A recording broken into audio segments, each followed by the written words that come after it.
एक ऐसा सनसनीखेज कांड जो आपके होश उड़ा देगा। मध्य प्रदेश के टीहर गांव में एक रात 4 लाशें और एक सुसाइड नोट। लेकिन क्या यह सिर्फ आत्महत्या थी या इसके पीछे छिपा है बेवफाई, विश्वासघात और दहेज उत्पीड़न की खौफनाक साजिश। एक पत्नी और दोस्त की धोखेबाजी ने पूरे परिवार को मौत के नींद सुला दिया।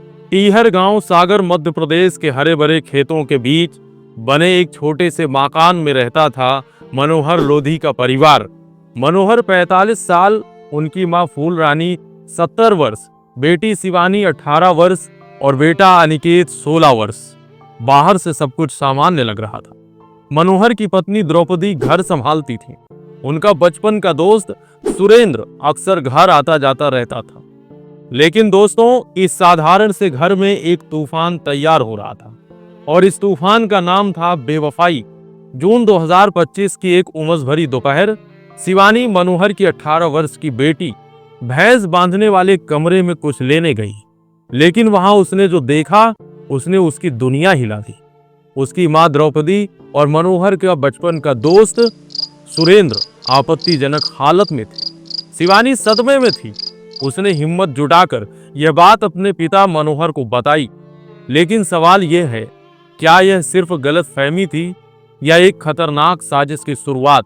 मनोहर टूट चुका था। उसने द्रौपदी से पूछा, मेरा दोस्त और तुम, यह क्या चल रहा है?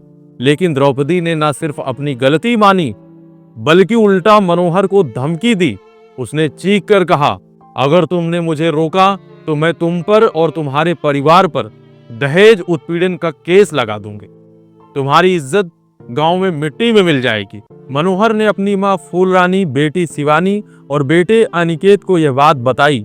परिवार ने एकजुट होकर द्रौपदी को समझाने की कोशिश की, लेकिन द्रौपदी ने साफ इनकार कर दिया।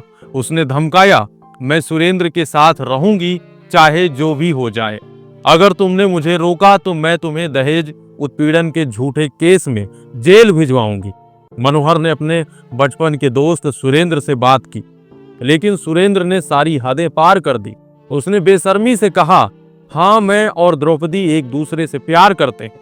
अगर तुमने हमें रोका तो हम तुम्हें और तुम्हारे परिवार को समाज में बदनाम कर देंगे। द्रौपदी तुम पर दहेज का केस लगाएगी और तुम जेल में सड़ोगे। मनोहर के बड़े भाई नंदराम ने चुपके से एक ऑडियो रिकॉर्डिंग बनाई जिसमें द्रौपदी और सुरेंद्र की साजिश साफ थी। लेकिन सवाल यह है, क्या यह सिर्फ बेवफाई थी या संपत्ति हड़पने का एक खौफनाक खेल? गांव में अफवाहों का बाजार गर्म हो गया। लोग द्रौपदी और सुरेंद्र की बातें करने लगे। शिवानी और अनिकेत को स्कूल कॉलेज में ताने सुनने पड़ रहे थे। फूल रानी, जो गांव की इज्जतदार महिला थी, अब लोगों के सवालों से बचने लगी। मनोहर रात रात भर जागता, सोचता कि वह अपने परिवार को इस बदनामी से कैसे बचाए। लेकिन क्या यह सिर्फ सामाजिक दबाव था या कोई साजिश परिवार को तबाह करने की ओर ले जा रही थी? 15 दिन बाद शिवानी ने फिर से अपनी मां को सुरेंद्र के साथ उसी भैंस वाले कमरे में आपत्तिजनक हालत में देखा। उसने अपनी दादी और भाई को बताया। परिवार ने आखिरी बार द्रौपदी को समझाने की कोशिश की, लेकिन द्रौपदी ने चीख कर कहा, मुझे सुरेंद्र से मिलने से कोई नहीं रोक सकता। अगर तुमने कोशिश की तो मैं तुम्हें दहेज उत्पीड़न के केस में जेल भिजवाऊंगी। 25 जुलाई 2025 की रात मनोहर, फूल रानी, शिवानी और अनिकेत अपने मकान में थे। द्रौपदी उस समय अपने मायके गई थी। उस रात क्या हुआ कोई नहीं जानता। सुबह जब गांव वाले मकान में पहुंचे तो उनके होश उड़ गए। 4 लाशें, मनोहर, फूल रानी, शिवानी और अनिकेत। पास में सल्फास की शीशी और एक सुसाइड नोट। नोट में मनोहर ने लिखा था कि वह अपनी संपत्ति अपने भाई और बच्चों के बीच बांटना चाहता है और द्रौपदी को कुछ नहीं मिलना चाहिए। मतलब संपत्ति का बंटवारा सीधे भाई और उनके बच्चों के बीच होना चाहिए। लेकिन दोस्तों, सवाल यह है, क्या यह सिर्फ आत्महत्या थी? क्या द्रौपदी और सुरेंद्र ने परिवार को इस हद तक मजबूर किया या इस नोट के पीछे कोई और राज छिपा है? पुलिस ने तुरंत जांच शुरू की। नंदराम की ऑडियो रिकॉर्डिंग ने सनसनी मचा दिया।